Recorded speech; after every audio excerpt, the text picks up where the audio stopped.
Hello and welcome back to The Wrong Podcast, a show where we watch and discuss all the films in Lifetime's The Wrong series. I'm Claudia, I'm Jory. and today we are talking about The Wrong Crush, directed as always by David Dakota and written by Matthew Jason Walsh, Jeffrey Schneck, and Peter Sullivan. Jory, what'd you think of The Wrong Crush? I did see your letterbox review, so I do know we're going to differ on this one a little bit. Oh, okay.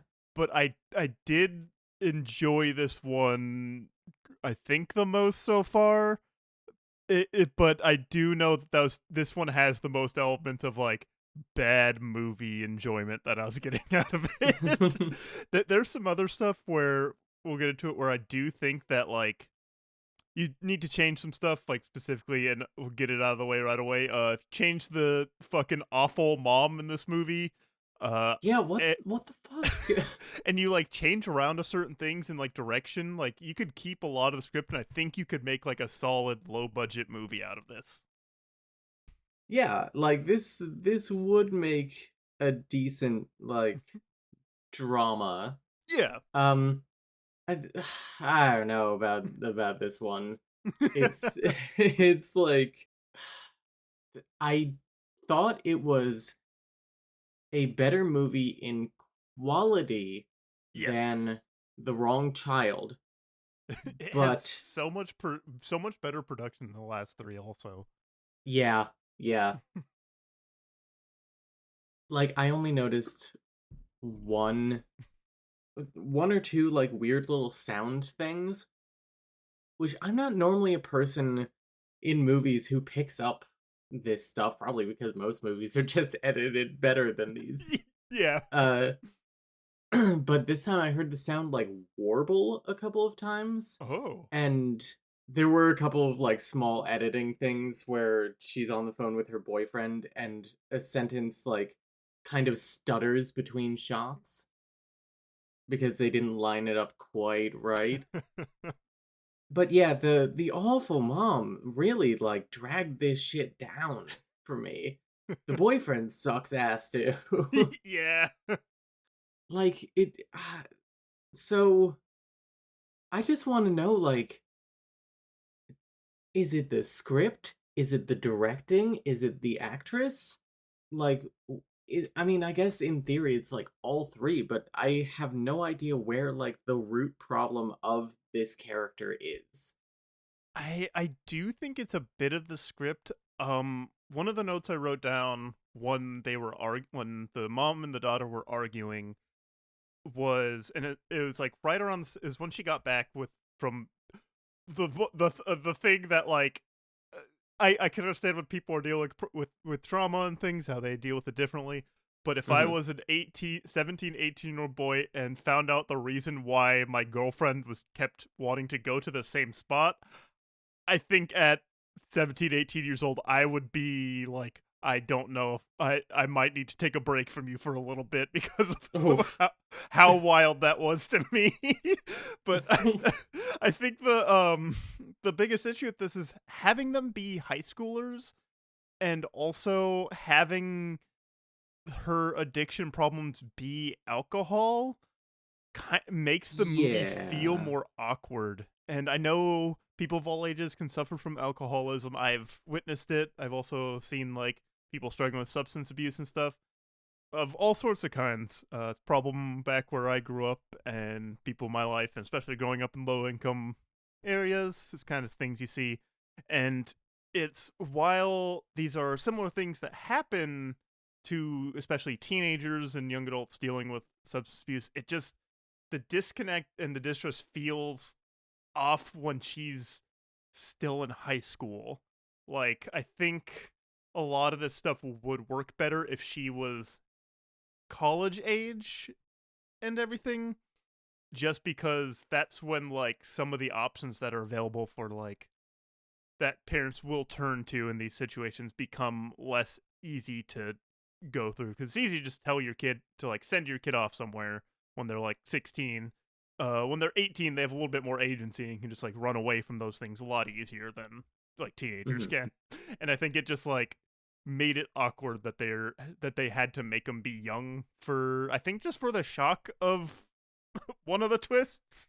I think it's because Lifetime is aimed towards like middle-aged moms. It's essentially Mm, aimed towards mothers with children of like the 16 to 18 kind of range. yeah, that makes sense. And I think that those sorts of moms, if it was like a 22-year-old, they would be like, well, that's kind of their problem, maybe. Mm, Like, and plus that character is like not in the house. They're not like actually dependent on the parent anymore. In theory, the yeah. economy, Jory. Yeah, Um, I moved out at 28, so like, I get it. listen, I moved out of my parents' home at 21 into my wife's parents' home until we were like 28. Yeah, I will say that I think that Amelia, our our protagonist here, is the best protagonist we've had so far. In absolutely. terms of both like acting, writing, and uh just like general role in the story. Like Amelia is a very active character overall. I mean, compared to fucking uh Amber, uh Yeah, it was really bad in the last one. She was just kind of there. yeah, she just like existed to fucking like get held at knife point at the end. Yeah, Honestly, fucking Maddie is the protagonist of that movie. yeah, I Anyway, could agree to that. yeah, I thought that her character concept even is pretty interesting for these movies. Like she's somebody who like has actively fucked up. She's not like the perfect person protagonist where like we necessarily want to root for her because because she I don't know, maybe deserves it or whatever. Yeah, She's like getting her shit together. She uh was in a really bad place and she's fucking clawing her way out after rock bottom. And I think yeah. that's a cool place to have the character. I will say that the very beginning, we'll get to summarizing it in a minute or two, but in the beginning when they have the car accident and then they do a time skip for a good like 3 minutes after, I had to literally rewind because I thought it said 2 years earlier. And I was like, how the fuck are we going back 2 years? And and turns out it said 2 years later. I'm just did not fully see. Jory, what were your predictions for this one?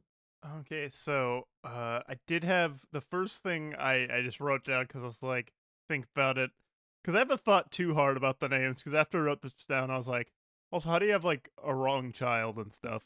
It's like these names just start, I guess, thinking too hard. But I was just like, how do you have a wrong crush? Like, how's how's that? How's that gonna work out? But it's just I don't even know if that's a good title for this movie. Well, I guess No, it's kind of bad. he has the crush on her, but I don't know. It doesn't really work. I guess it'd just be like the wrong new kid. I think would work a little bit better. But my one I had is Vivica A. Fox is really far down the call sheet. I think this is the farthest she's gonna be basically until the end. I think there might be one or two more where she's pretty far down until we get to she's the main character in every single one. I figured she'd just be a teacher or like an after school program manager. I figured with it being the wrong crush, they would be in high school, unlike with the last one where I didn't think it would be like a school setting, just Mhm. because crush is not something that people usually associate with like uh dating when they're older and stuff. I do think that's changed more with our generation and younger people now, but for especially for the people writing it, that the crush would signify like, yeah, they're kids in high school. My I figured that there'd be a new kid at the school who's the crush, but he is mistaken for a different new kid. I don't know how to properly explain what this means, so you could tell me if I'm making Like sense. a I figured like an there'd be like imposter kind of thing? a little bit, like they would be expecting 2 new students to the class, and only one of them shows up. And the twist, I figured the twist would be, oh, you're not the student you said you were. You're the other guy who hasn't shown up yet. In Mm, quotes. So like something happened to that. He took the place of the other new kid who's gonna be there. okay. And then I was like, there's gonna be more out of touch teen references like the last two, like Lone Ranger or like the talented Mr. Ripley. Kids are always watching 6 Degrees of Separation, The Talented Mr. Ripley. Yeah. It's going to be something like wild like that. And then this one was a ding. Well, sort of. Crush has a convenient backstory to the main girl. I figured also with Crush, the main character would be a girl because the manly men who writing this would be like, well, boys don't have the crushes; it's the girls who do. And also, I didn't think we'd see inside of the school at all. I figured the movie would be really cheap, but I was wrong on that one, surprisingly. Yeah, pleasantly surprised with the sets. What did you have? So I had very similar logic to you. Um, I also said like this is another teenager focused one, and that being because they specifically use the term crush. Like, these 40-something-year-old writers are like, well, adults don't have crushes. Even though, they do and they should. Yeah. Um, I also thought that Vivica would play a teacher. I also thought the wrong crush was going to be a guy, but more in the sense of not like boys don't get crushes, but girls are more vulnerable to like the the lifetime shit that these Yeah. writers are going to put them through. Oh, yeah. Um I I took a stab in the dark this time and said that this guy is working alone. Uh that seems to be a fucking crapshoot. Yeah, um when I got to that, I was like, "Oh shit!" This is the one that makes the most sense. That I did appreciate that. That when yeah. it gets to that, it made the most sense why someone would be hired. It's still a little like weird, but it made the most sense. Yeah, I would agree with that. And I said that I don't think it's an obsession thing. I think it's a money thing, which is technically incorrect. Uh, and I think the wrong crush dies in the end, which I was right about. Spoilers. Yeah, and I thought about this when I was looking at a letterbox earlier to have it logged, and I think if we might have said this before, if we didn't, or at least I don't look at like the synopsis or anything before Neither do watching. I. I look at the poster, and I'm glad I didn't because the this short little blurb they have on Letterbox is like is a high school girl must try to keep her past life of killing her best friend a secret from a guy who likes her. Oh, That's an that's entirely that's different movie. fucking That's an that's victim entirely different blaming. movie. But that's also this movie, but what that makes you think is an entirely different fucking movie. Yeah. She didn't here okay, here's the other fucking thing that bothers me. Right? The insistence by multiple characters that the fucking car accident. Well, let's get into the summary so that I can discuss the car accident. Yeah. So we start on an emergency room. Our main character, Amelia Cross, is being wheeled in. She's a car crash victim who is looking fantastic for the crash that they described, to be completely honest. Not a scratch on her. No. Real miracle. My Um, girlfriend was watching part of this with me, so she provided some medical stuff. I have a mhm. big drop when we get to it because it's when she when she saw it, she's like, "We need to pause and figure this out." But Okay. her first thing with this was like, especially towards the end of this like hospital scene when she's like thrashing around, she's like, "After this, you put someone in a neck brace so they can't do that." like because especially in Yeah, like an accident, they're gonna be panicked. You put them in a neck brace so they can't do more damage. that makes sense. Yeah. It's one of those things where I'm pretty sure like this hospital room is like a room in a school or like an office or something. It's Absolutely. not that obvious. It's not the fucking DNA testing site from the wrong child, but like, Yeah. Dakota's not renting out a hospital or getting a hospital set for this. Uh so we find out that her friend she and her friend were both drunk in the car, and her friend was driving. Her friend did not survive the accident. Then later in the movie, we're just gonna talk about this now. Yeah. We find out that what caused the accident was that they were going down this fucking like road on a ravine. And her friend was like, there's like a game that people play with this road where you turn your fucking headlights off and drive for as long as you can until you either chicken out or you go over the edge of the ravine. And it's Now, like did that you? sounds like a horrible idea. Now, teenagers do dumb stuff. I They don't think do.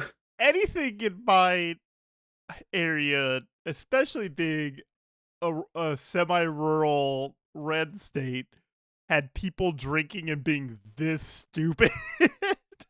Yeah, like the only time I've really heard of people doing this is fucking Pumpkinhead 2. Like Uh the craziest like I could think of like dumb stuff kids in my hometown would do around this age was like there was a like popular like swimming spot, and there was a giant cliff kids would jump off of down into the water. It's like mm, sometimes they'd like be fucking around too much and they'd like goof up and get hurt, but like nothing like, yeah, just gonna drive down in the dark towards a huge drop off that will hurt and kill us. yeah. And unsurprisingly they go over the fucking ravine. Yeah. Um God, who could have seen this coming? I feel like even if I was like fucking wasted, I feel like even then, I wouldn't get into a car with somebody who was drinking and driving, of course. But Yeah. even if I was already that stupid, I would be like, pull over, my drunk ass is driving now. You obviously can't be trusted with that. The thing that bothers me is not that her friend Joy's parents blame Amelia for the death, for Joy's death, but that her own mother blames Amelia for Joy's death. Yeah. It's like the parents of the victim, like, yeah, I understand that it's very weirdly misplaced grief, and it's like, you can't you're not going to be mad at your daughter. She's not there to be mad at anymore. So you're going to be mad at the other girl, even though, you know, I guess your best justification is that she did nothing to stop it. Yeah. It's I do think that like it does at least give the kind of good moment of like towards the end when it's like, no, I fucking hated your daughter for 2 straight years, but I gotta tell you, she's not bad anymore. Yeah, I did. Oh man, the mother of the friend is really like, she gave it her all. Yeah. I thought Okay, she looked so familiar, and I looked her up, and she's just like a working actress. She is in so many. She's in like 3 or 4 different TV shows a year, one episode, single appearance, but she's like constantly in stuff. It's like the lead girl, she's in like 400 episodes of Days of Our Lives up until like yeah, last year. The mom is in soaps. The wrong crush was in newer he was in Degrassi. Degrassi. I He was like, played yeah. Zig in Degrassi. I was so excited by that. You finally got that real Degrassi connection for you. Yeah, after me referencing Degrassi probably every episode so far. Yeah. Zig isn't in one of the seasons I've seen yet. Still working there. I think he shows up Mm. in fucking season 12. Oh. But I do know him. Anyway, it was fun to see him here. I always like seeing Degrassi actors get other work. Glad to see we're finally getting a Canadian connection here too. Yeah. The surprising lack of Canadians in the wrong series. I guess they just shoot around LA. Yeah, I think that's really it. So, 2 years later, after this accident, Amelia is going to like probation mandated addiction meetings in a church, like not the church basement or anything, like sitting in the pews, which I thought was kind of weird. I Um, thought up until they said it was like a survivors meeting thing, I just thought she was in AA. Like, yeah, that's why I thought too. What the fuck is a survivors meet? Like, especially court mandated yeah. survivors group. Like that's not real. You go to fucking AA or Narcanon or whatever. We learned that she is now one of the top track athletes in the state, which is very impressive for California, which is a very big state. Yeah. Uh, The woman running the support group, she's like, "How's your relationship with your mother?" Which I don't know, doesn't really seem like an appropriate. I mean, like it is a support group, but I to do have think, her yeah. single her out is doesn't feel like good. It's not therapy, but I, it's not good. yeah, from I could be way off, but from what I understand with like support groups, a lot of it is like people led, like they'll check in and stuff, but Yeah, not in this way where it's like I think it'd be would you like to talk about this in a way of yeah. more of how's it going? Is your mom still horrible? Is your mom just like comically evil still? Yeah. Yeah, and Amelia's like, it's fucking to quote the Talking Heads, same as it ever was. Yeah. And she doesn't say that. That's my out of touch youth quote. Um, and the leader of this group is like, well, until you resolve things with your mother, you can never heal. Ooh. It's like I don't know if that's true at all. No, no, no, that's let me tell you, that's not true. I mean, there will always be a part of you that hurts because of that, but you can heal just fine. Go to therapy. I'm sorry, you like you have a mansion. Go to therapy. Yeah. That's another thing where like because they just use David Kota's house or whoever's house this is, it was a different exterior than the normal one, I think, but the interior was the same as the wrong child. The house is also one of the things where I was just like I was wondering if for TV purposes if they made it alcohol was the issue. I mean it also leads into the driving drunk thing and the issue of the accident, but also if like you don't get as harsh of TV ratings and like Mm, cracking down if you have it be alcohol instead of like pills or something. Because I yeah, was or also cocaine or yeah.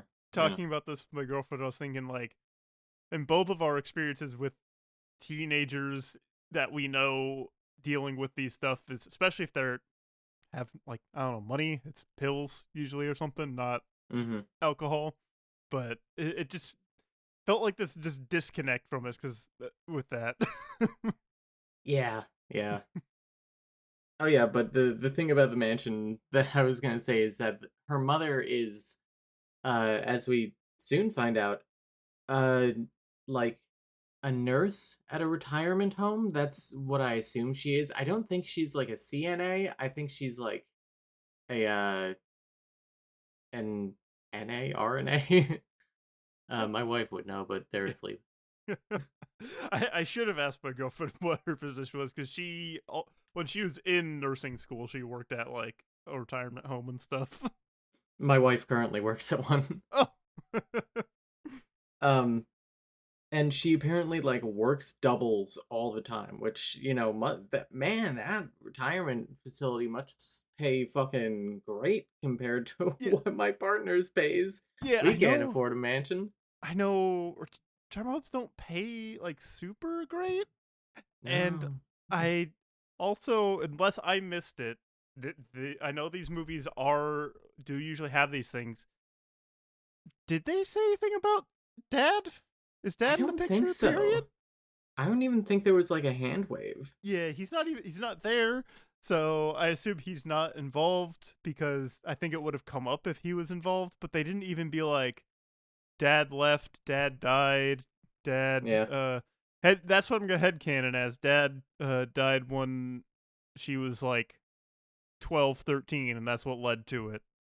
Led yeah. to That her I mean that would substance make abuse sense. issues. He was probably killed by like the wrong tax account. Do you want to talk about this first scene with the mom? Yeah, so she's we get some like weird stuff of like someone spying on the daughter, Oh yeah, and she like sees someone as she's getting the note, so she goes to this retirement home that, which to also like how much does this pay, is it's just kind of like on the corner of a street where people are walking, which is like it's not even in like a gated community or anything. yeah, But this is where we see that Vivica A. Fox works at the retirement home. And yep, and one of the things my girlfriend said with this was like, with the mom is like feeding the an old lady there, and she's like, that woman can feed herself. yeah. She's being lazy. Yeah, she's like working at hospital, working this one. She's like, she knows the kind of people who usually need help. And it's like, she seems fine. But Vivica A. Fox is like, hey, someone's here for you. Is it he's like tall, dark, and handsome? No, it's Amelia. So she goes to talk to her daughter, and immediately they start arguing. Yeah, And while the mom, I don't like how the mom is constantly talking to her daughter in this movie. I also don't know what the daughter expects just coming to her at work to be like, hey, mom, why do we have such a problem? yeah. I mean, like, I guess the justification they give is that she never fucking sees her mother unless she comes down here and corners her. Yeah. But yeah, it's just it feels like he could have done this better. Yeah, but they're just immediately arguing about, hey, I don't, you don't trust me anymore. Hey, you're not a kid anymore. You're 18, which is like they gotta get away that she's 18. So what the reveal of the Rog Crush's age is, we don't have to go even more scandalous. Yeah. And True. she's like, oh yeah, I saw like a guy watching me. To which mom goes, so did you call the cops? Well, no, Yeah. I was scared. She's like, well, next time call the cops. Also, unless you don't come and talk to me unless you're like dying. Oh, all right. Thanks, mom. You also said she's 18. I don't know. Why don't you kick her out of the house if you hate her this much? It's Yeah. just like fucking like you're just kind of leaving the problem there for you. It's I fucking hate this mother. It's rough. The one note I wrote about the conversation is mother is avoiding Amelia, followed by man, this mom is a bitch. Yeah. And like I don't like to throw that word around necessarily, but like she's a big bitch. And she has the like when I looked up and saw she was a soap opera actress, like makes sense because she just looks like a soap opera actress. If that makes sense. She's had a lot of work done. That too. But she has like the hair. It's like I can see her in some like. That's why she works great for a Lifetime movie because she has all that soap experience. We cut from the mom just being like, yeah, just like call the police. Don't bother me if there's like a guy outside the house stalking you.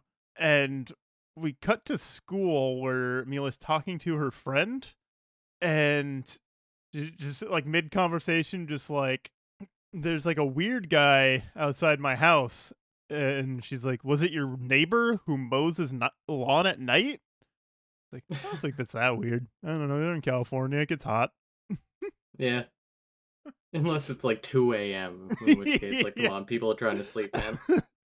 But I wrote it down because I want to clip it. Like right before you joined, I was like, "Oh shit, I should have clipped it and put it on a soundboard," because of the way that her friend delivers the line of, "I'm looking up paranoid schizophrenia." It's like, what? Yeah, like, trying to insinuate that she's hallucinating this potential stalker. You know, the casual sanism, you love to fucking see it, I guess. Just the way that she delivers it is just ridiculous. And then they like fight over the phone, and it flies off in the direction. And when it cuts to the feet, you see a little like underhand toss onto the ground with it, which is I really didn't really good. catch that, but yeah. And we're introduced to the wrong crush, Jake. Jake Jericho. We learn his last name, which that is a stage name. This man Yeah. this man is at school with a stage name. Maybe it's because I've been playing Red Dead 2 a lot, but that dude's got a cowboy name. Absolutely. Yeah. And he's like, "Hey, I'm Jake. I'm new here. You're." It's the problem I have with every single one of their interactions is that the tone is off from the dialogue. And I think you could fix this movie and make it work really well if you do two things. One, you don't have it in a franchise where we're immediately going to assume this guy's the bad guy, and we Yeah. probably know he's the bad guy because of the movie. And two, when they interact, have it be funnier, because the way they talk with him being like kind of flirty and jokey with her while she is stonewalling it, but kind of, if she got different direction, she'd be like smiling as she's doing it. It would come across as like a goofy, funny kind of like rom-com vibe. Yeah. But because the like score and the mood and because of how we know these movies are, it just comes across as creepy and awkward every single time. Yeah, he just seems like kind of a dickhead. Yeah, and I think it also kills the shock reveal. Woo! Even though the entire time I knew he was the fucking bad guy, Yeah. that he's the wrong crush. Like, I think if you like with their conversation stuff, it doesn't even seem believable that she would want to go jogging with him, because despite the fact, even though he shows up at the like survivors meeting later, she just seems to like hate this guy. Like, she does not Yeah. like him at all. And none of their conversations, besides having a vaguely a kind of similar past, like endears him to her. Like, not enough for her to like push past. Like, "Hey man, I know what we're going through is similar, but I don't know, you creep me out. I don't want to be around you." Like, that's the Yeah, vibe like, that she should have around him. And I think the issue with that is because the tone of their interactions, while the dialogue I think comes across like a rom com scene, that's not delivered that way.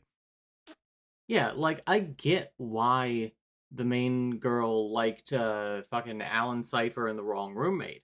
Yeah. I get why Vivica A. Fox and, 2/3 of her family liked Andrew in The Wrong Child. Yeah.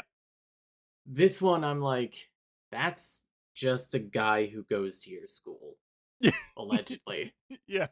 Uh, and one thing I did appreciate though, you're saying like obviously we're pointing at the screen going bad guy, bad guy, bad guy, he's the bad guy. Yeah. But I appreciate that they didn't just like fucking show it in the first scene. Yeah. At least add some element of suspense. Because I was just kept right. I was like, immediately, that's the bad guy. That's the bad Yeah. guy. Yep. The framing, the the fact that he's somebody I vaguely recognize. Yeah. And after it's just like her friend comes up to like take the phone away, and then her friend is like really into this guy. Like, holy shit. She's like Yeah. ready to like jump on him. She's got the wrong crush here. Yeah. Then he just kind of like goes off, and we're introduced to her boyfriend. He's just like kind of a guy. Yeah, what Scott is his name, I think? Yeah. He is like I don't know, I don't really like Scott, but I don't dislike Scott. He's very just like whatever. He's just like a guy. Yeah, a blank piece of paper of a man. Yeah. I did Uh, look up the actor because I thought I recognized him something. I didn't recognize him in a thing. But nope. I did find it really cool seeing through his IMDb is that he's done a bunch of short films. Like he shot his own short films and he's written them and directed them and stuff. It's like, hey, that's pretty cool. Yeah, good for him. The wrong crush, after all this, goes and breaks into Amelia's house and sets up some very large, but not the largest cameras that we've seen. And I will admit, he places two cameras, and the first one I was like, that's not a bad spot. Yeah, that one's a great spot. Like it's behind a statue in the living room, and it's kind of like tucked away in this little like gap in a bent arm in the statue. And it's like that actually hides most of it. Yeah. And it doesn't seem like there'd be like a light source that would reflect off the lens or anything really to like catch someone's eye. Like it seemed like a pretty good Yeah, spot for it. exactly. And then it's followed up by probably the worst placed one Yeah. we've seen, where he puts one in Amelia's room, which I enjoyed the touch that there were fucking clothes all over the floor of her bedroom. Yeah. Uh, and he just like she has a like vanity in her room with some trophies on, and he just kind of like places it not even really behind one of the trophies, just kind of like on it, Yeah. just in the open. Yeah. Nobody finds it either. they I they think the show whole her. movie nobody finds it. No, the cameras don't really like come up ever. Again, for the most part. Just have to I, fill their camera quota, I guess. one of the things with it is she's in her room later and it shows them the camera's not there. Yeah, trying to think they hid it better than they actually did. Also, we do find out that her boyfriend Scott is in he had quote unquote band practice.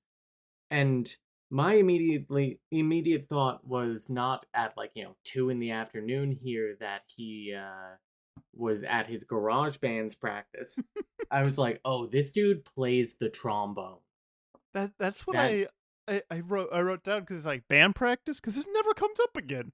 Uh they mention it precisely one other time. oh, I must have missed that one.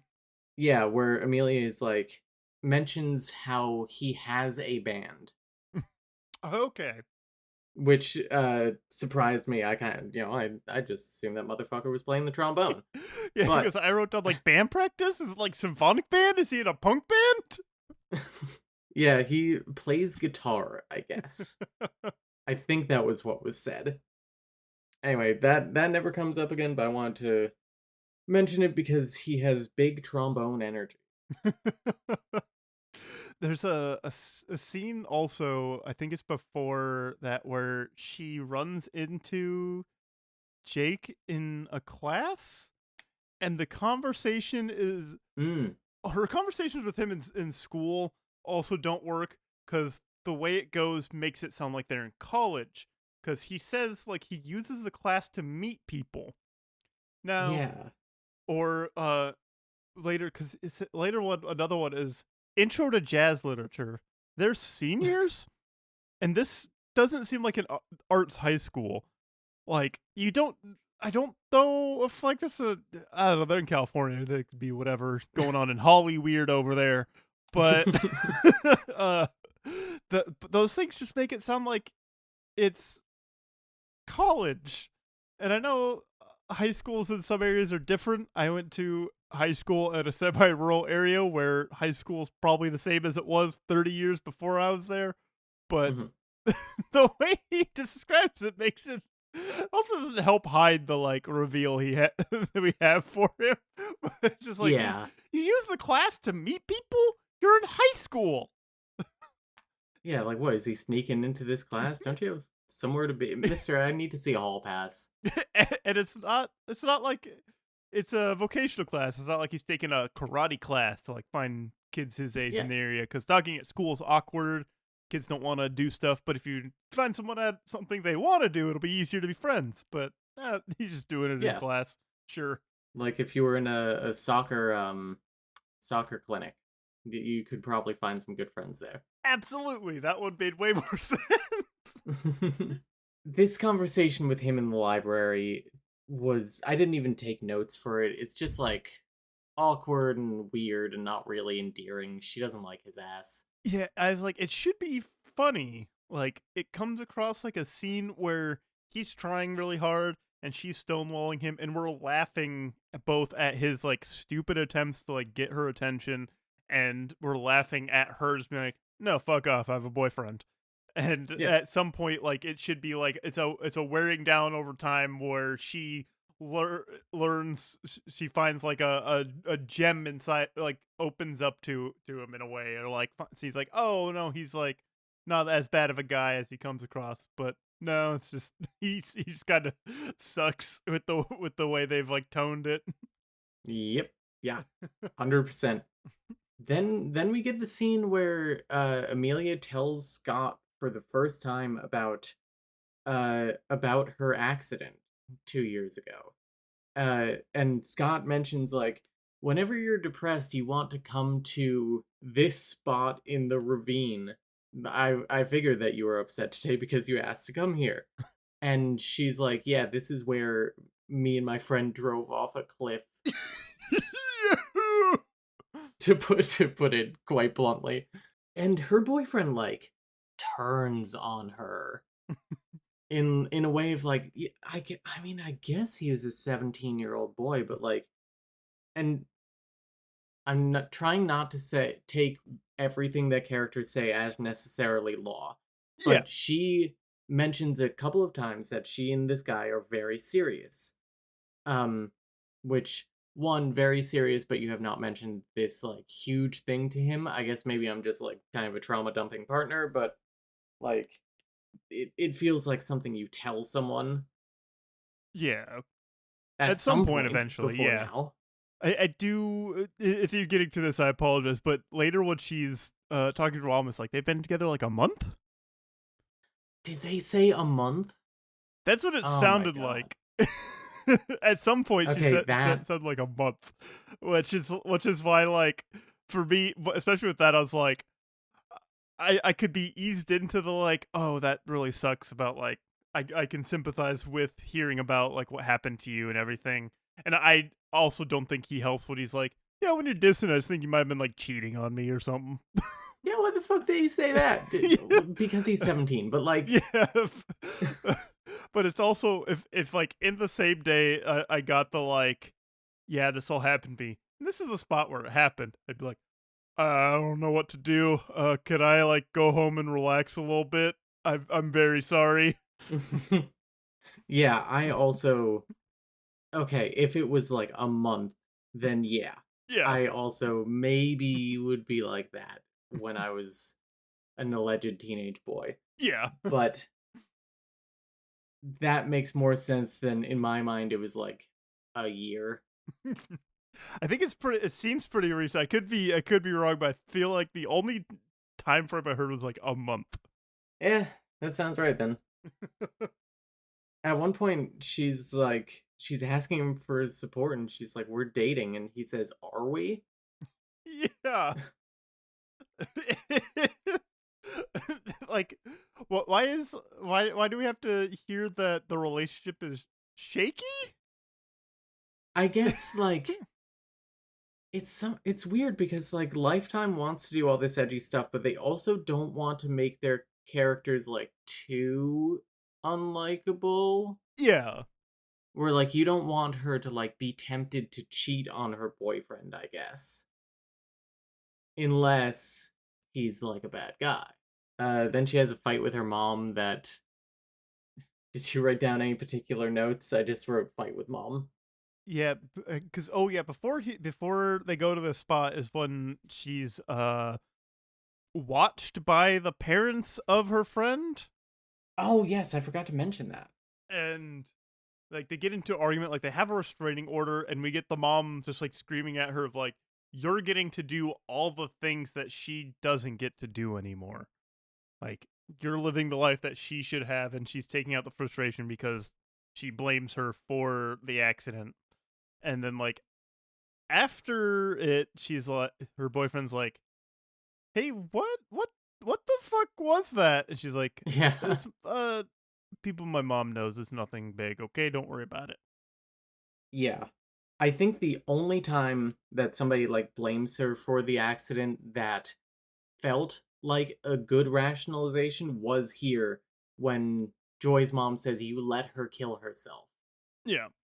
And it's like, okay, somebody who doesn't, directly imply like she was the one pushing the pedals, but still blames her. Anyway, we also like the next day get a conversation between the mother and Vivica. Vivica is like, "Hey, you should like fucking support your daughter and like forgive her for this Yeah. rough period in her life." And she's like, if my daughter did something, I don't think I could find anything my daughter did truly unforgivable. And the mom says, "Why?" Like, just like so weirdly cruel. Like, Yeah. Cause yeah, I did write down what the fight was about. Was she pulls a yes. picture of her and her friend out of the drawer, and Oh then yeah. her mom is like, "Why do you have that?" It's like, you shouldn't have that anymore." It's like, Why? Her fucking best friend is dead. It's not like impeding on moving on by remembering your friend." Yeah. Like honestly, Amelia is pretty well balanced overall, and I think that it's not unusual to to have that photo and to look at it sometimes. Yeah. Honestly, the most unusual part was that she has a printed photo and she's not looking at like a Facebook photo, but at the same time, the majority of teenage girls I knew in high school had photos of them and their friends printed off and put on their wall. Yeah. It didn't feel unusual to me. Yeah, like it's not weird to just have a picture of your friend. Like you're gonna miss your friend.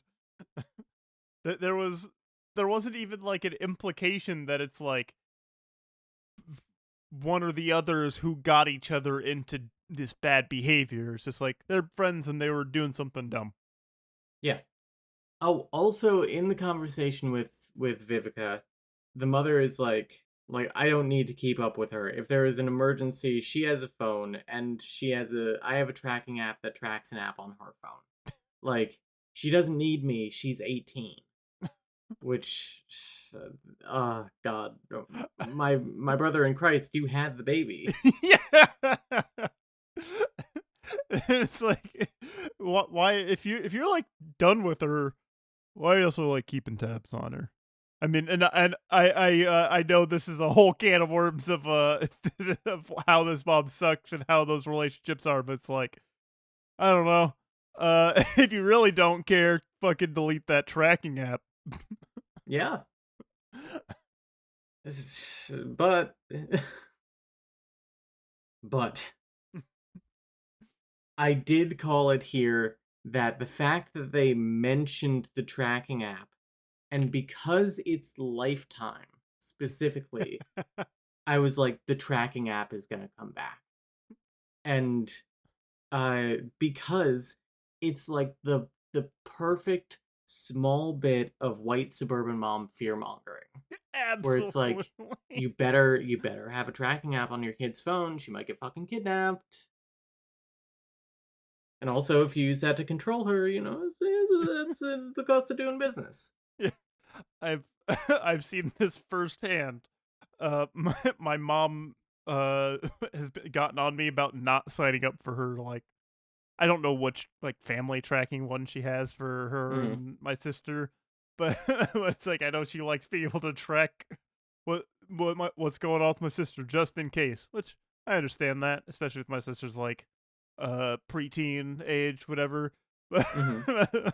but it's also like uh I hope this doesn't cause problems later when my sister is a little bit more rebellious. Yeah. Like, God, I'm so glad that I didn't have shit like that when when I was fucking 16. I Uh, I'm I've talked about with friends about like how much freedom I had when I was that age. It's like my mom could just tell that one, I had no bitches, so it was fine. And two, I was playing too many video games to get into like drugs or anything, so I wasn't doing anything bad. yeah, no, I feel that.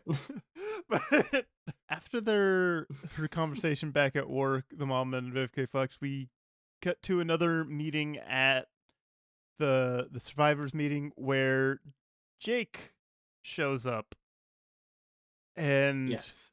he gives a backstory about, and this is where my like lifetime exploitation soap opera alarm bells went off, which was like he had a twin brother who died in a very similar situation to Amelia and her friends. And I was like, oh fuck, I bet the twin isn't actually dead and he's the one stalking her. Or he's Ooh. the twin who he said is dead. He's not Jake, he's Jordan. Those I were the two like crazy, like like way off hits that I was like, God, this is gonna be the stupid twist. Instead of like he's hired by someone or he's working with someone, they're gonna go balls to the wall, wild with it. honestly, the twin twist would have been pretty good, but sadly no. Also, man, I gotta have a word with his parents, Jake and Jordan Jericho.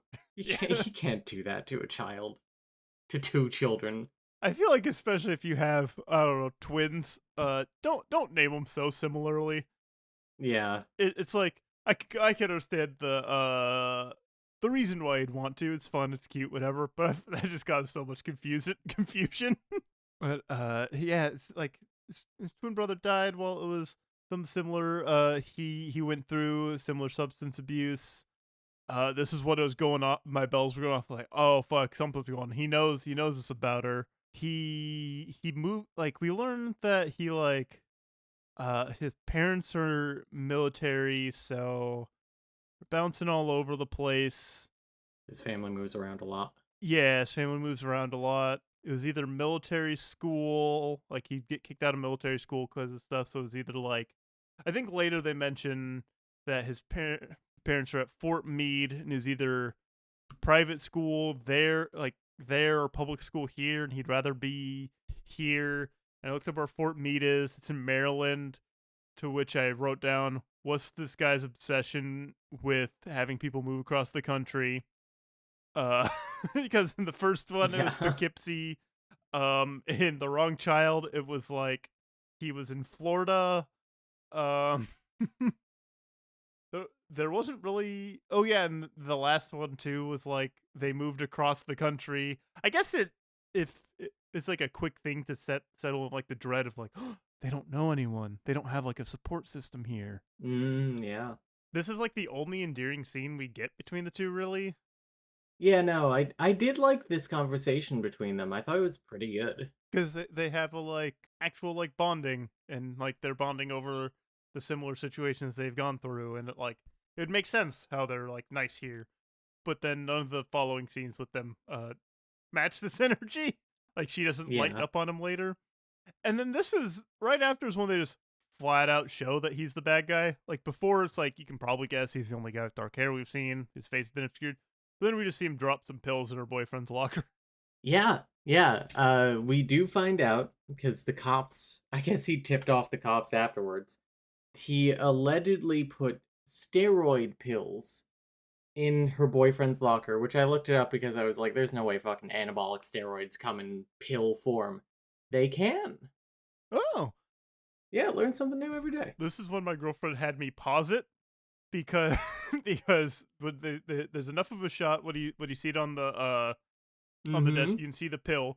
One, my girlfriend is into fitness and stuff, and she's known like her older brother was into bodybuilding, so she's like known bodybuilders and like follows like fitness TikToks and stuff like that, and she's like, anabolic steroids for athletes and stuff are almost always injected. Like you're not taking Yeah. pills.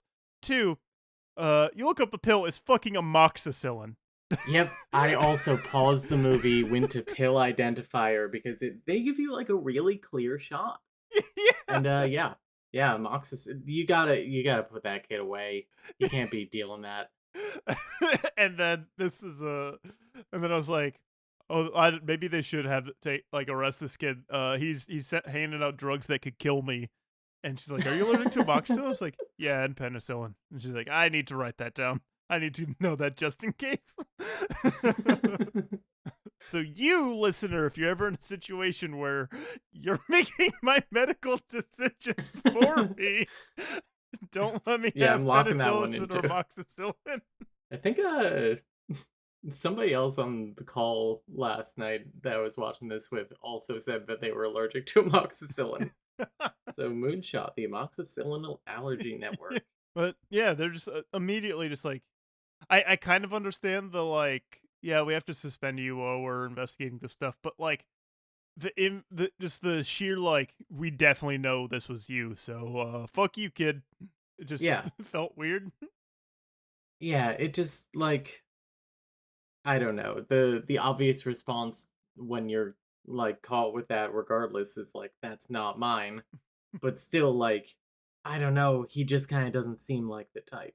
Yeah, he doesn't seem like it, and they do imply that's like, and we think that you've been giving them to your girlfriend, and she'll be Oh yeah, suspended they too. do. They do directly fucking say like or not maybe not directly say but heavily imply we think that your girlfriend is only like the top athlete because you're giving her steroids. It's like, this is a, I don't know, this is a, you go to, I'm sure the same house that does DNA testing also does drug testing. You just go to that guy's place and have her take a drug test, and I'm sure you Yeah, get that cleared up quick. Like, exactly. That shows up. Also, you would fucking tell if she was on steroids. yeah. Like you can tell. I like wrestling enough to know the effects of steroids, and also the effects of steroids on women. You'd be able to Yep. tell. Yeah. Yeah, so before we get into the twist here that we've alluded to like 10 times, this scene after we mentioned the intro to jazz literature class, Yeah. uh I didn't quite process this until I was looking at IMDb reviews and somebody pointed it out. This scene is edited out of place. Like because she sees the cops like take away her boyfriend and it's like clearly after school at a track meet. And then before she goes and sees her boyfriend after school, she's back in class, seemingly like doing fine, and has this conversation with Jake. And Yeah, it's they're like not gonna have midday track practice. I guess she bounced back quick from her boyfriend being arrested. Yeah, She didn't like that guy that much. I guess at the most understanding, this is the next day. But even then, like, it Yeah, like I feel like she would say something like, yeah, "Yeah, they arrested my fucking boyfriend," and that way Jake could be like, "Oh man, that's a shame. I'm here for you." yeah. And then yeah, this is when we get the reveal of he's working with the dad. The dad hired him to find proof that she's relapsed. Yeah, And Joy's dad. yeah, and then at this point, this is when it's like she would not, one, she would not be able to juggle the fucking substance abuse to the level she was at before, and be an all-star track runner. Yeah, I don't think a high schooler could do it. Uh yeah. Alcohol takes a fucking toll on your body. yeah. Like, there's no way she's running enough to like sweat it all out and be able to be a top performer. Maybe she's like, I don't know, doing really poorly, and it's like, oh man, you need to step it up. But it's like, no, she's doing great. She has all those trophies too, which is like, how does mom not pick up on that? It's like, how would she get these trophies if she's fucking drinking all the time? Yeah, because the mom assumes that she is still drinking. Yeah, When like, have you? I know that apparently you're never fucking home, but like, yeah. have you ever seen evidence of this in recent times? And Yeah. I know that like she says there were times that you told me that you were uh like sober, like off on the wagon, off the wagon, regardless that you weren't drinking, but you actually were. And it's like that makes sense, but this feels so different. There would be like a like change in behavior for her too if like that should be noticeable. I mean, I also Yeah. do think that this mom just kind of sucks. If she's given up on her kid, she's not going to pay enough attention to notice a change in behavior. Yep. And another smaller thing with this was I was like, I don't know. I don't think she would have a teenager especially would not have gotten better at hiding it. Yeah. No. Like I could understand if it's like especially an adult like especially like when you are running out of those things like you're running out of like the lifelines you need to be able to like have the little support that enables you in whatever way you're gonna do what you can to hide it and it's gonna be I don't think a like 16-year-old especially with drinking is gonna be able to like I don't know run down the streets. One of the neighbors is be like, "Hey, your daughter's like putting a bunch of beer bottles and like vodka bottles in our trash. What's going on?" Like this is an upper middle class neighborhood. Those other Lifetime moms are gonna be all right there, like stopping. Yeah, interrupting the plot of of the wrong tutor over there Yeah, to have a little conversation. Jake Jericho's backstory. Yeah, I'll do my best. So Jake Jericho's backstory is that he I I assume all the twin stuff is real. That's the only thing I They can think never of. Yeah, they never disprove that.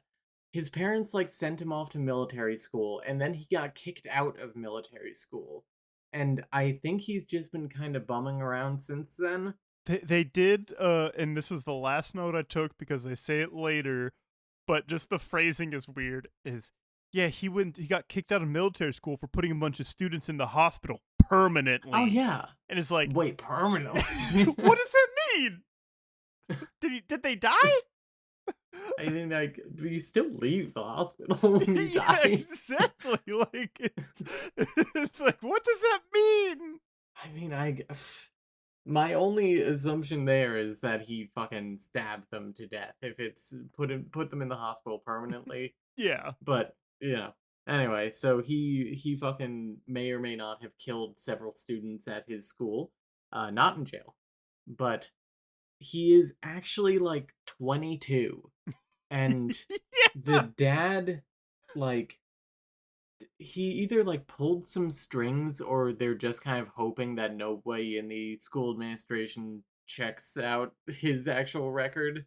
he has some like papers, but he's like those phony papers aren't gonna work for much longer. Yeah. Which I don't know why they wouldn't work for it's not like they're going back and checking it. Yeah, they don't have someone whose job is to like check it every so often and be like, "Is this Yeah. actually a student?"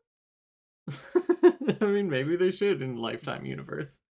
The dad of course is like he gives the "you're getting too close" line. He says, "You're obsessed with this girl."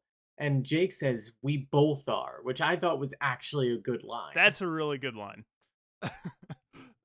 And like that actually like calls into question not just for him but for the audience like why are do they want to put this girl in jail so bad? Yeah, Yeah, I cuz that's the goal. They want to put her in fucking jail. yeah, it's like the grieving parents are like going like processing the grief and stuff is gonna have you act out in ways, but not. I feel like this is like a far off stretch, which the mom immediately condemns it later when she like learns about it and is like warning Amelia's mom is like, I wouldn't do this. My husband went too far. See, I thought that she was fucking lying there because I'm pretty Oh, sure that the dad at this point says, "I don't even want to do this. This was my wife's idea." hmm. So one of them is lying. And this I mean, is he fucking gets killed by Jake here, so I yeah. guess we'll take the mom's word for it. Yeah, he's like, I'm gonna still be obsessed with her. Gah! Yeah, the stab in the gut as usual. And then we get the most fucking awesome scene in any of these movies ever. I was Yeah. I was like shaking the house, screaming at how and laughing at this. He's fucking shirtless, doing cool, badass fucking knife moves. It's so stupid. It's so good. He's standing shirtless in his room in front of a fan, swinging the knife around and like he's doing like military shit.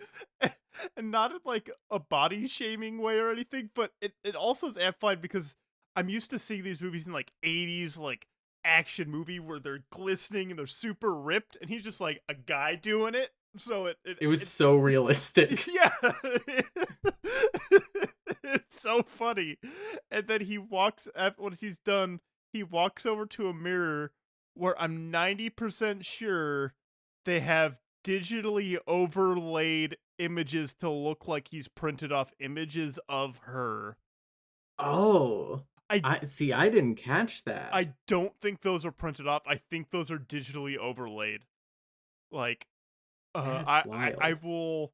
I think I will try and grab a screen to like have this skeeted out when this is up so people can see it because it looked way off. Yeah, no, that makes sense. Yeah. But yeah, of course, as usual, we gotta hit the quota for photo murals in this. What that's been like 3 out of 4 of these movies. Yeah. But yeah, no, this also hits the quota for our David Dakota homoeroticism. Yeah. Oh yeah. Oh.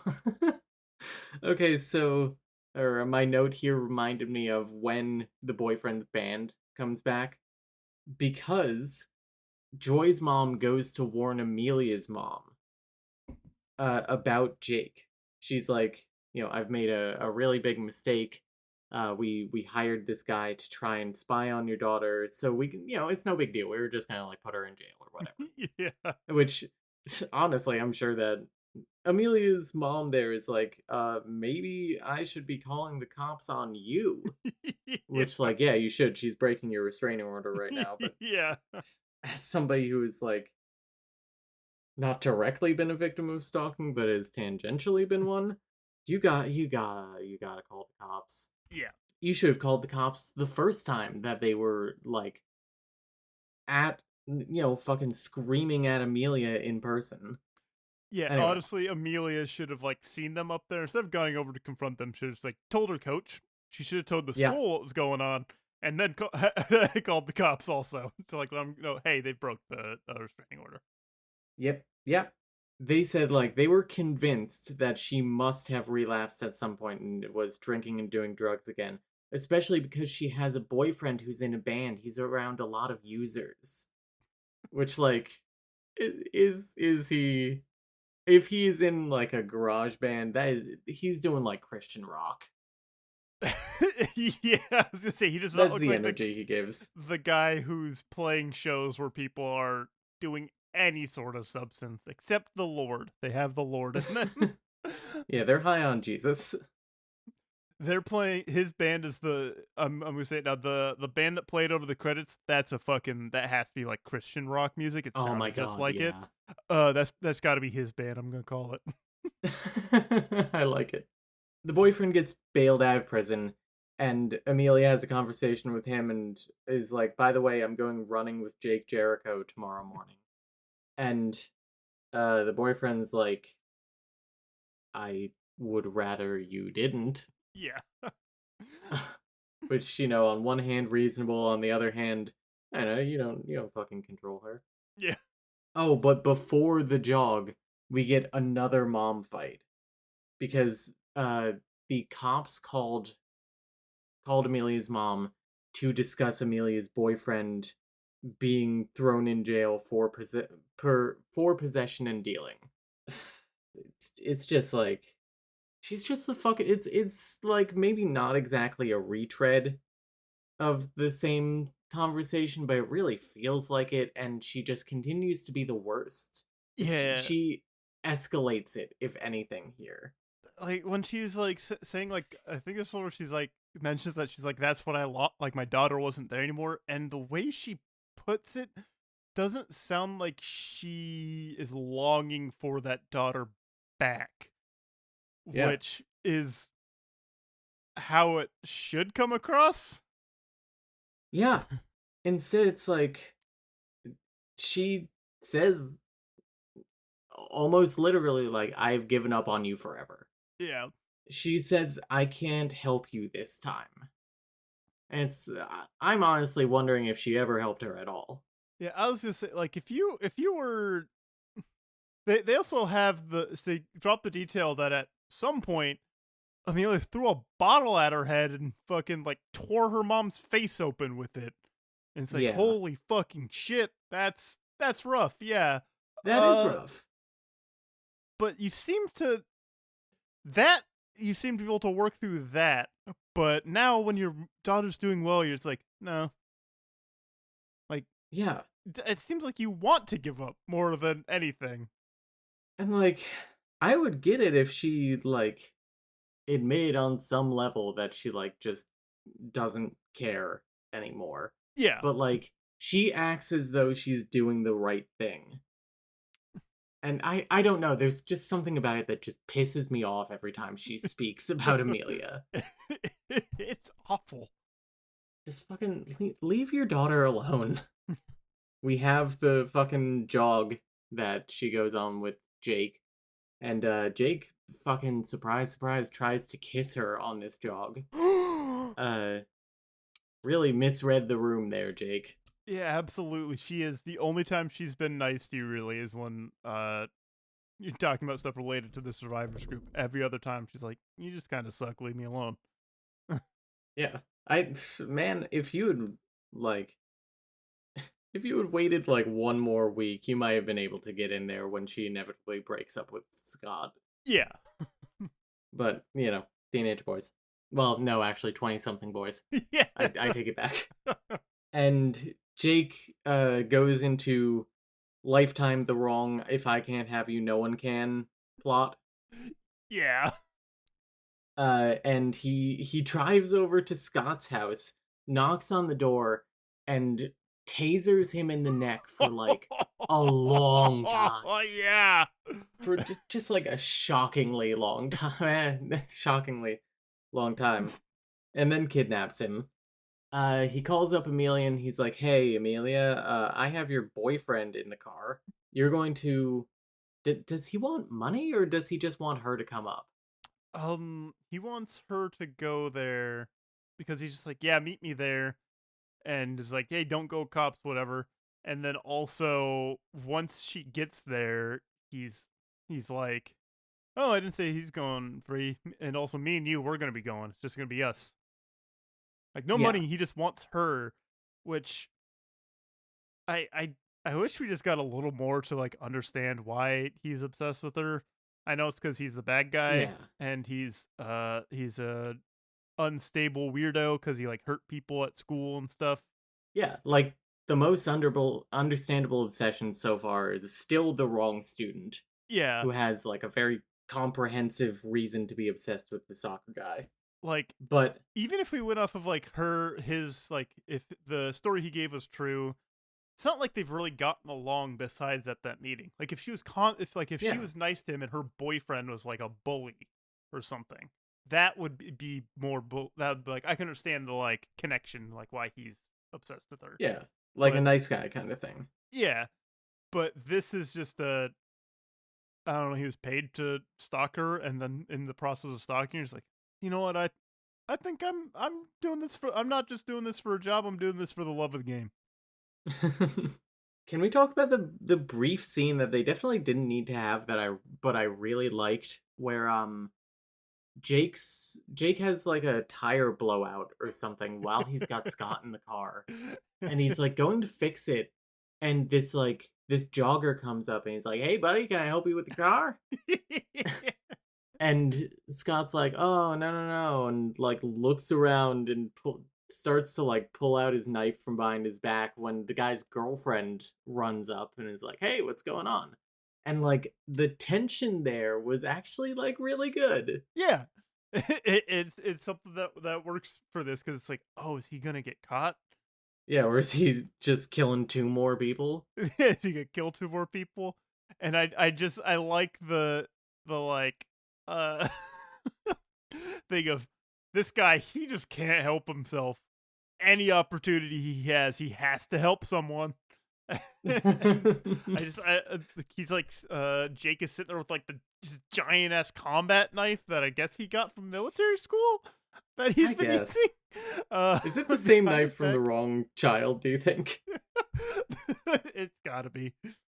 Yeah. Those two are just living their best Hallmark movie life, Yeah. briefly intersecting with this Lifetime movie. Yeah. They're on like their movie is also The Wrong, but it's The Wrong Christmas, and it's because they're spending their Christmas in California where it's still 110 degrees in December. Yep, yeah. Then the phone tracker app comes back because Amelia's mom basically puts together that Amelia's being kidnapped or about to be kidnapped, and she gets out the Power Mom phone tracker app. Great UI on this app. This is such a missed Um, opportunity for SpawnCon. They should have gotten like they mm, should have gotten like Life Life 365 or 360, whatever. yeah. Yeah, to fucking give them money to be like, "Hey, stock your kids with the app." I'm, yeah. I mean, they should have. Kind of glad they didn't, but they should Yeah. have. Joy's mom is also there, like following up on warning Amelia's mom about Jake, and they decide to go together. And Joy's mom is like, she, in that moment, she's basically had a breakthrough where she's like, you know what, I've been blaming your daughter for what happened to my daughter for 2 full years, and like I'm sick of it. I'm sick of feeling this way. And I believe, like, we found no evidence of her relapsing. I believe that she has changed. And Amelia's mom is still like, well, whatever. You My don't know my my daughter, bitch I of a do. daughter, yeah. This woman is awful from beginning to end. Yeah. So, in short, Amelia's mom makes it to where Jake and Amelia and Scott are, and sneaks up behind Jake and hits him over the head with a fucking boulder. Real like fucking Spock fighting the Gorn, or not Spock, Kirk fighting the Gorn Yeah. type of fighting. Uh This was so awesome. And yeah. I liked how bloodless this was because one, that giant ass fucking rock, that's gonna cause some bleeding already. And then her like Mm. Mortal Kombat uppercut off the cliff is so fucking cool. To where Yep, he she plummets down. yeah, he his ass dies. He falls off a cliff or he's launched off a cliff really and fucking He's dies. like uppercut. Then we actually get a nice little denouement. We get like a real ending for the first time. Yeah. Like a real ending. It's not even like the fucking like Disney Channel original movie ending we got Yeah. last time. No, we got Uh narration, which was weird because it's the first time we've gotten narration. yeah. Yeah, so Amelia, I'm pretty sure, wins state competition for track. Yes. We can assume she also broke the record, even though there's no one there watching this fucking state game. Yeah, it's like 10 people. Yeah. They finally like put up a memorial at the ravine where Joy died. Because Joy's mom has admitted that she's never actually been out there because she just could never bring herself to go.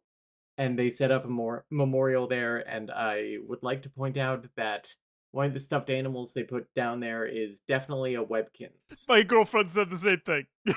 Yeah. She's like, I'm pretty sure I had one of those. Yeah. The fur is so like iconic. Yeah. Anyway, that's the movie. Jory, before we go into into talking about before we talk about overall ratings, what do you think of the thrills from this Dakota movie? Um, I think if they would have made it less obvious who the stalker was. Like, I think if like the boyfriend was like weird and obsessive and like overly jealous, and the new guy was nice and like a meek like guy who's getting picked on, the thrills would have Mm. been a little bit more there. But from me, it's like, oh yeah, it's that guy. The most thrilling I think it got was the like ending, the last like 20 minutes or so, like when he stopped trying to fix the tire, and then when Mhm. the mom obliterates him with a giant rock.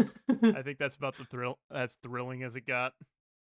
Yeah, I have to agree. This is not the most thrilling of these movies so far. I still think that for thrills, worst student, or sorry, the wrong student is the peak Yeah. still. Gothic horror, Uh, uh, much less so than can even be argued for like wrong yeah. student. And subtle homoeroticism. We got him doing knife moves shirtless. That's pretty good. I think Yep, that's close as we've gotten. I don't even think we got like the girl and her friend didn't even have like anything like odd chemistry or no. anything either. Her friend was painfully straight. Yeah, her friend was just like, yeah, they had like a phone call, and her friend, but it was just like, yeah, the guy's weird. I think he's obsessed with me. And her friend's just like, yeah, but he's like really hot. I think I'd be okay with him like stalking me and being obsessed with me. Yeah. Oh my god, I forgot that she said like, can he send some of that stalker energy my way? Yeah. Jesus Christ. Well, Jory, how many wrong crushes would you give this out of 5? I think I'd probably also give this one like a solid 3. I think the mom does bring it down and kind of keeps it from being over a 3.5. But a lot of the stuff with the wrong crush is I don't know if it was like an acting choice or just the way he acts. He did come from Degrassi, so I don't know if they overact on that. But Not. It's more subtle than you would think. but he is giving a performance that was a choice. The way he delivers his lines feels like he's doing something, and him shirtless doing knife moves is awesome. I will not get over that. I want them to match that somehow later in this franchise. I hope so. Yeah, I'm giving it. I'm giving it 2 wrong crushes out of 5, which is the same as I gave The Wrong Child, even though I think The Wrong Child is a worse movie. I considered retroactively bumping that down to 1.5, but I don't think it's that bad. I think the production quality in The Wrong Child equals my issues with the plot of The Wrong Crush, Yeah. or like the performances or whatever. The mom drags it way down. Vivica's barely in this one, though she actually does take the opportunity to plug her Lifetime show. I wanted to bring this up Um, because when she said Vivica's black magic, I was like, that is something. There's no way she's mhm. just making something up. That is something. And yeah, it's Yeah, that was. I think it was like, hang on. I think it has something to do with Magic Mike and stuff. yeah, it was like her finding like black dancers in like a similar like Magic Yeah. Mike theming. And it came out the same year as this. So it was a like attempt to, oh, they had like live shows they were advertising too. Oh man. Buy tickets, tour dates. Do they Renowned have actress and icon Vivica A. Fox starts on a new project, creating the first all-male exotic dance group. What?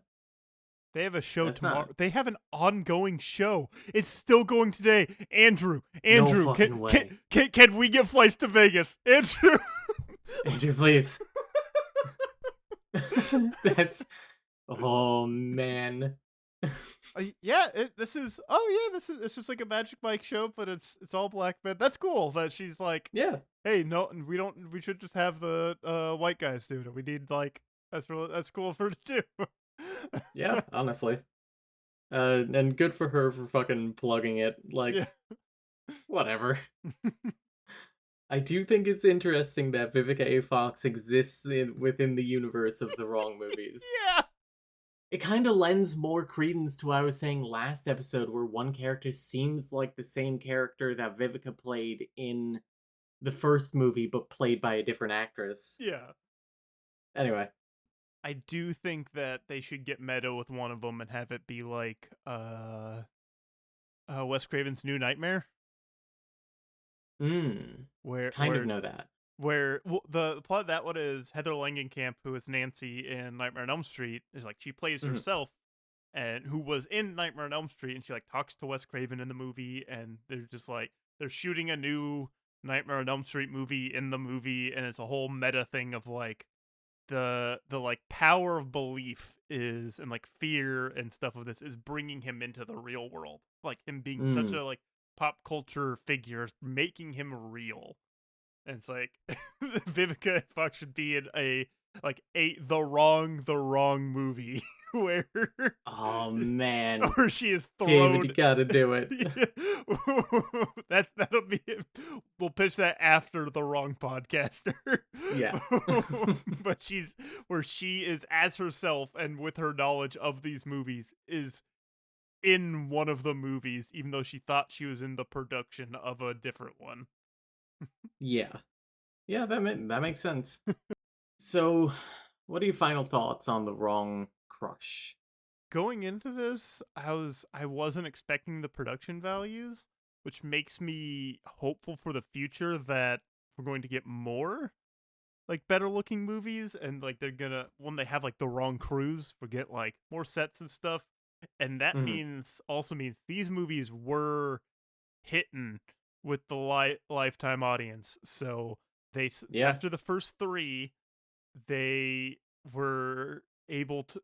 There was like a gap between the second and the third one, and then this is when they start like really churning them out. And it's like they had like the proof of concept. The pilot worked, so they are giving them more money to do more with these. Yeah. And it's like an like an exciting view going into this because I there still has not been a major drop off, and like this is absolutely miserable to watch, and I I this has me believe we won't hit that. Yeah, no, I kind of agree with that. And like the thing is that we do start like speeding up here where for the next 2 years, 2017, 2018, we get 3 movies a year. There's actually a big gap between movie 5 and movie 6, Wrong Man, Wrong Cruise, where it goes so Wrong Student was in March of 2017, Wrong Crush was in July, and Wrong Man was in December.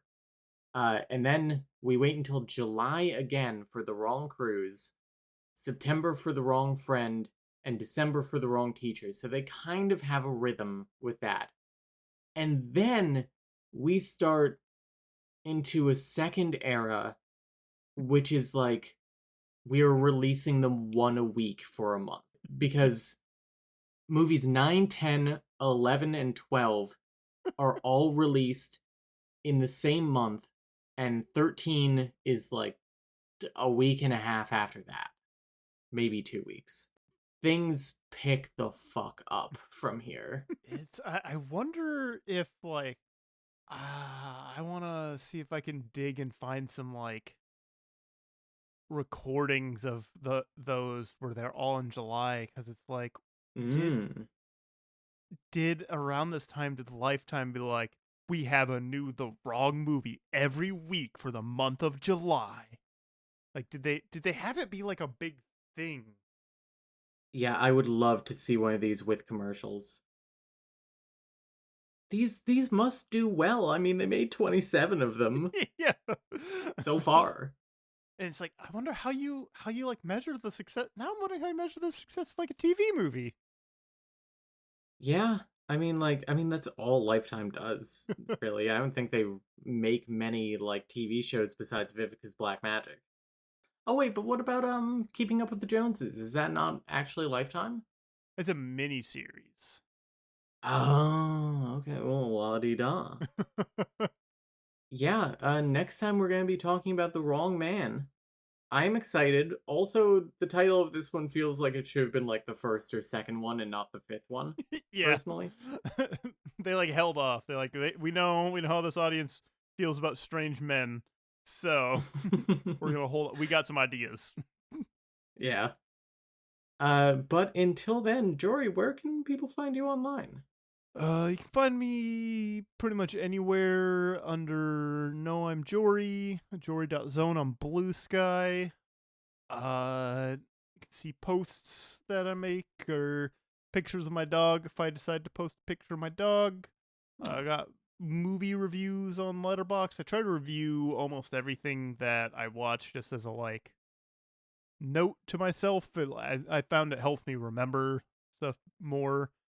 Not everything's super in depth unless I feel really strongly about it. But on Backlog, which is the Letterboxd, but for video games, I try to type up a bunch of stuff about any games I've played and finished, just because I feel like for similar reasons, but also spend way more time with a video game than you do a movie. So I usually have more thoughts, and I think it also helps me remember the game, especially because there's so much more inside the game. Find me. I stream on Twitch when I'm raiding in WoW. Most of it's just to have recordings for review for raids and stuff. I do it for money, but I do it for fun. So I'm probably not responding, but I don't know. I have ridiculous layouts, and some people find just watching gameplay things fun. Got my other podcast. We are watching One Piece. One Piece is back, and it looks awesome now. It was looking great before the break, but it's oh, they're not slowing down. Where can people find you? You can find me on Blue Sky at Punkdyke, Punkdyke. Can't believe nobody had that at, and can't believe that my mother still blames me for the death of the original at holder 2 years ago, even though it wasn't my fault.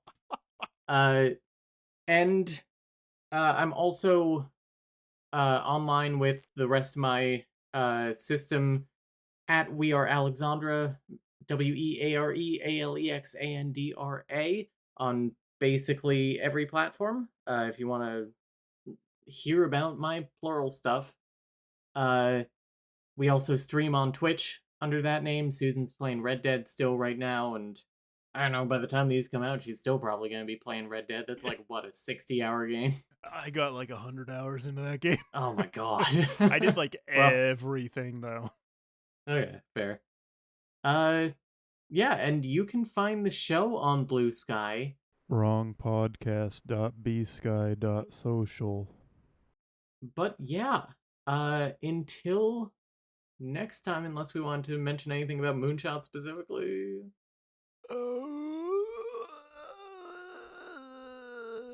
I thought something would come if I made noises, but nope. Yeah, okay.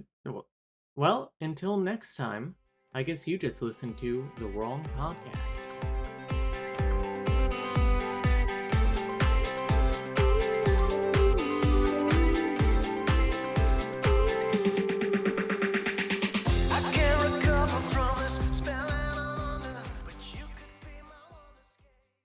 Four, 8, 15, 16, 23, 42. Andrew, what are you doing? Oh, hey, Marn.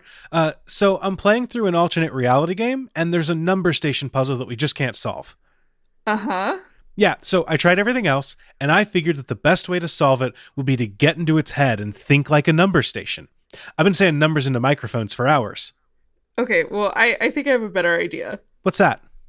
You could just listen to the Argonauts podcast. Every 2 weeks, I can let you know the ins and outs of old ARGs and give you a deep dive on how they were created.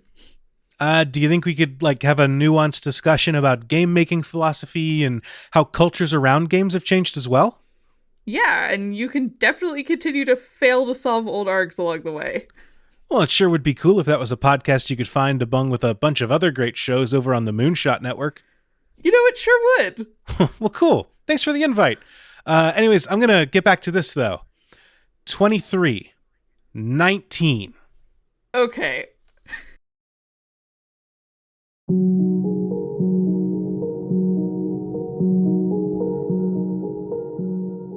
Journey to distant realms. Explore the furthest reaches of the universe. Survive deadly dangers. Experience matters of the heart. And more in a new actual play podcast. Join me, Audrey. That's right, just me, as I play tabletop games designed for one player. From journaling games to tarot games to even games that take me outside, I'm bringing you along for the ride. Join me for every episode of Alone at the Table,